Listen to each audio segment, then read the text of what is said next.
Welcome to Coaching for Creatives with Kirsten. My name is Kirsti Call. I'm a therapist-trained life coach and a children's book author. Together, we'll get the drama out of our lives and onto the page. Let's get started. You are listening to episode 66, Totally Eclipsed. I witnessed my very first total eclipse yesterday. We drove a little over 4 hours into Quebec, which was at the center of the path of totality. And we stayed at this quaint Airbnb where we shared a house with a couple who only spoke French.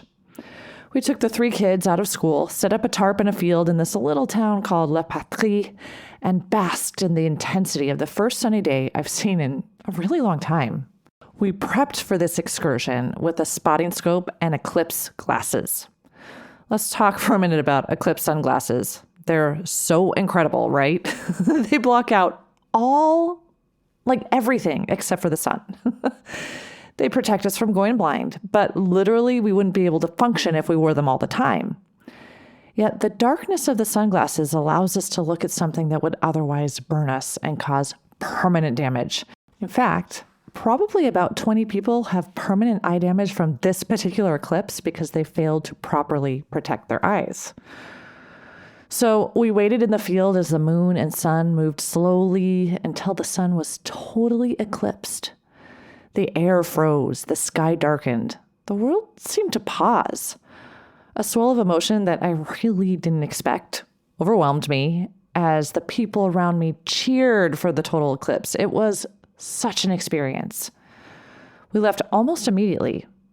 We had a 4.5-hour drive that we knew would become probably twice as long if we didn't hurry. We started our drive with the GPS predicting over 4 hours of driving, and it literally stayed in that same spot over 4 hours of driving for the next 6 hours. We inched along, and we started to pass empty cars on the side of the road. It was like people had run out of gas or something. And then we would stop for the bathroom, and that involved waiting in lines behind 20 people. We tried alternate routes, and alternate routes were just as traffic jammed as other routes. We sat without moving for about 45 minutes, and finally my husband and daughter got out of the car to run ahead and see what was going on. They came back ready to turn around and try another way because cars were stopped as far as they could see for miles and miles. After we turned around, we moved at about 6 miles per hour, which was a relief. And then we finally got moving a little faster. By now it was 1 a.m., 2 a.m., and the roads were still packed with cars. I realized how impaired everyone on the road probably was at this time of night because they were so tired. I told my husband we're like 2 drunk people on the road with hundreds of other drunk drivers.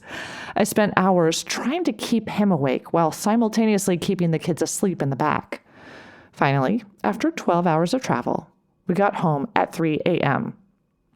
We got 3 hours of sleep before the next day began, and it was totally worth it. So here's my eclipse poem to prove it. Eclipsed.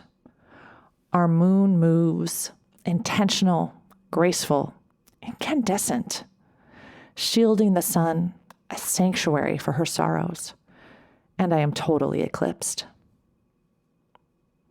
So why did I do an entire podcast episode on this eclipse? Because this sort of experience is transformative, unless it's not. Many people felt like me, and others didn't.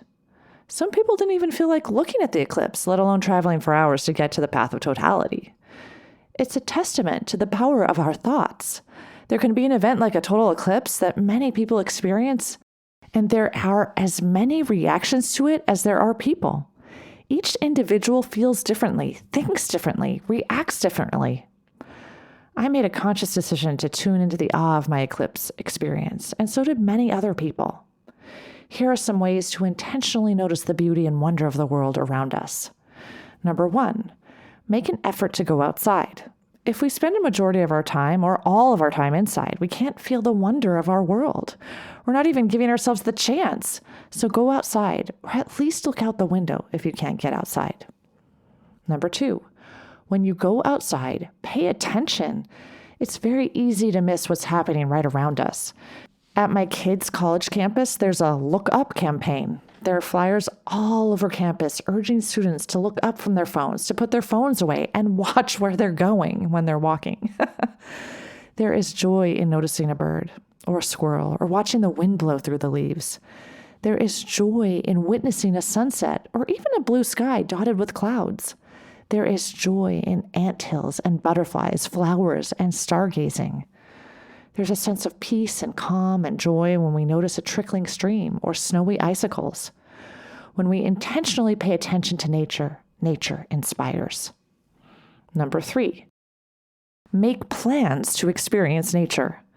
We recently spent a day in Seattle. Oh my goodness, it's so beautiful. It's almost unreal, with the mountains surrounded by fog and beaches nearby. Since eagles love Seattle, we purposefully sought out places to see them. We came upon the eagle tree. Just wow. There is this nest in someone's backyard. It's an eagle's nest, and at least one eagle roosts at almost all times. We drove to this tree and eagles swooped over our car, and then we saw them catch their prey and then go back to the nest to feed their young. We witnessed this majesty.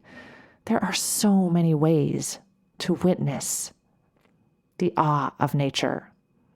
So many ways besides birding, right?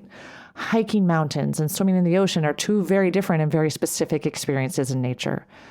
The possibilities for this are endless.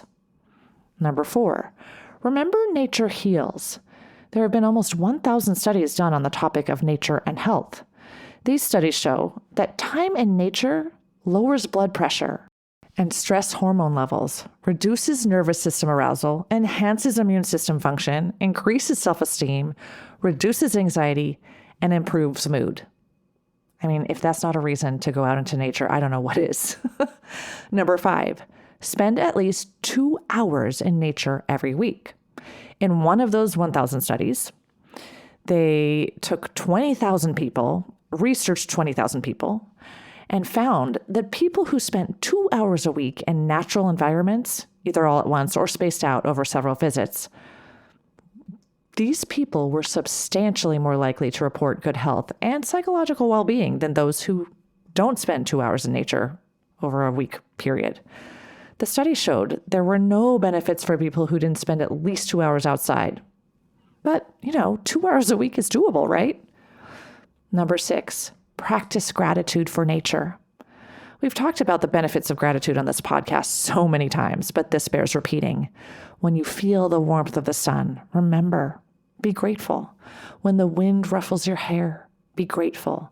When you notice the beauty of mountains or oceans or gardens or total solar eclipses, bask in the awe of the moment and practice gratitude. So, as you go about your life, pay attention to the nature in your life. You don't need a total eclipse to experience nature.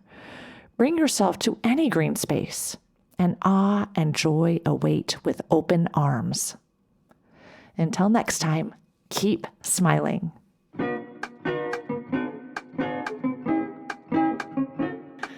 If you like what you've heard, check out my Get Yourself Unstuck program.